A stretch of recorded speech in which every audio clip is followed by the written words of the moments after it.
दोस्तों, पाकिस्तान के एक फॉर्मर टेस्ट क्रिकेटर ने ऐसा मशवरा दिया है जो कि शायद पाकिस्तान क्रिकेट टीम को कोई नफरत भी करता हो तो ये वाली बात नहीं करेगा। उन्होंने मशवरा दिया है कि बाबर आजम अगर अब अगली इनिंग में रन नहीं करते हैं तो उनको ड्रॉप कर दें। ये सख्त फैसला लें मोहसिन नकवी साहब और कहें टीम मैनेजमेंट को कि बाबर आजम को ड्रॉप कर दें और साथ में शहीन अफरीदी को भी बिठा दें। दोनों को बिठा दें, ये लाजमी नहीं है कि इन दोनों का खेलना ज़रूरी है। ये बात सच है कि कोई क्रिकेटर कितना भी बड़ा कद का क्यों ना हो, लाजमी नहीं होता कि वो फाइनल 11 में जगह भी पाए। मगर आर यू सीरियस कि आप बाबर आजम को ड्रॉप करने की बात कर रहे हैं? ये बात की है सिकंदर बख्त ने, जो कि अक्सर उनकी बातों से बाबर आजम के लिए मोहब्बत की खुशबू रहती है, मगर इस बार तो कमाल कर दिया उन्होंने।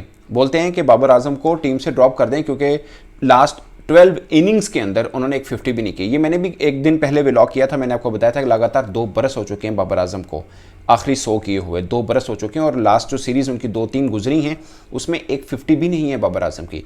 ये बात सच है, बट स्टिल आप डाउट करेंगे बाबर आजम के ऊपर? आपको लगता है कि बाबर आजम को ड्रॉप करने से आपका मसला हल होगा, या आप बाबर आजम की वजह से अगर कहीं पोजीशन आपकी 19-20 हुई है रावलपिंडी टेस्ट में तो वो बाबर आजम की वजह से हुई है?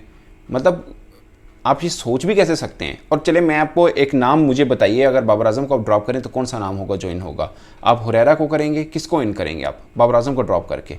मतलब एक वो बल्लेबाज जिनको आप कल तक किंग शिंग कहते रहे हैं, एक आधा सीज़न उनका बुरा गुजरा और आप बात करें कि उनको ड्रॉप कर दें।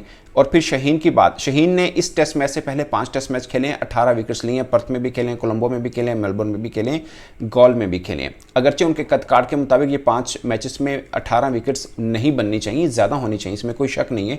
बट अगेन शहीन का मुझे तो लगता है अगला टेस्ट शायद वो नहीं खेलेंगे, क्योंकि यू नो के वर्कलोड का पहले ही पाकिस्तान क्रिकेट बोर्ड बता चुका हुआ है कि शिफ्ट करेंगे, कभी शहीन ड्रॉप होंगे, कभी या रेस्ट कह लीजिए, या कभी नसीम होंगे। ये बात ठीक है और ये भी बात सच है कि नसीम शहीन जैसे दिखते थे वैसे इस मैच में दिखे नहीं। बट माई क्वेश्चन इज कि क्या सिर्फ शहीन नहीं दिखे जब बाकी और फास्ट बॉलर भी आपको नहीं दिखे हैं?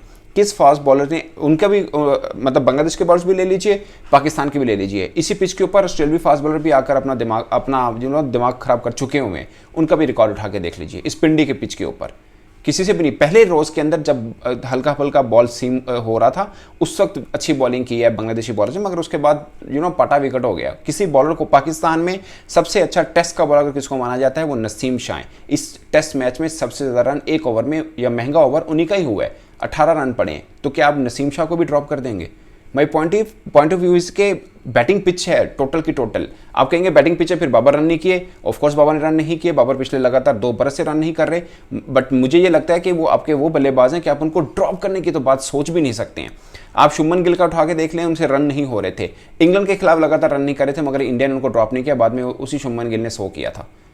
अब उनका ट्रैक, अब मतलब मैं शुभमन गिल की इंडिया की नहीं, अब किसी और टीम के भी एग्जाम्पल उठा के देख लीजिए जिनके मेन प्लेयर होंगे, अगर वो रन नहीं करेंगे क्या उनको ड्रॉप कर देते हैं? उनको लगातार खिलाते हैं। उनको पता होता है ना, डाउट नहीं है, बैट पैच है वो किसी भी बल्लेबाज का रहता है।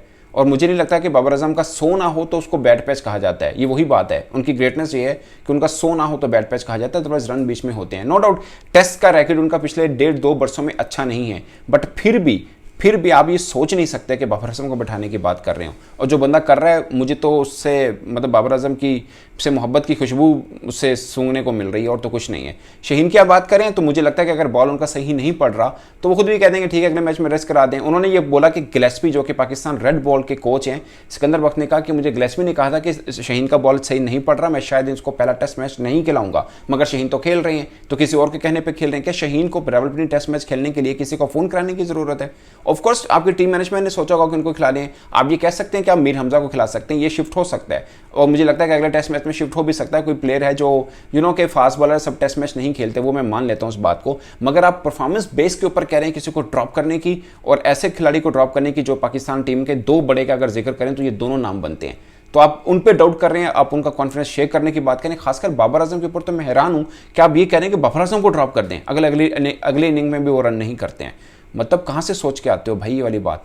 अब जो बड़ा मुखालिफ भी होगा ना बाबर आजम का, वो भी ये बात नहीं कर सकेगा, वो सोच भी नहीं सकेगा इस पॉइंट ऑफ व्यू कि हाँ यार टेस्ट से बाबर आजम को आप ड्रॉप कर दो। लोग T20 से नहीं करने की बात करते, ये कहते हैं पोजीशन ऊपर नीचे कर दो। ड्रॉप करने की बात कोई कहता है, उनकी कप्तानी के ऊपर बहुत क्रिटिसाइज हुआ, मगर हर फिक्रे के बाद मुकम्मल फिक्रा ये हो जाए कप्तान अच्छे नहीं कि हाँ ठीक है प्लेयर तो बहुत बड़ा है, ये पूरा फिक्रा ये होता है। आज आपने उनके प्लेयर होने पर भी शक कर दी है। दोस्तों आप अपनी राय कमेंट के सूत्र में जरूर आएगा। मेरी तरफ से इतना ही, इजाजत दीजिए, अल्लाह हाफिज़।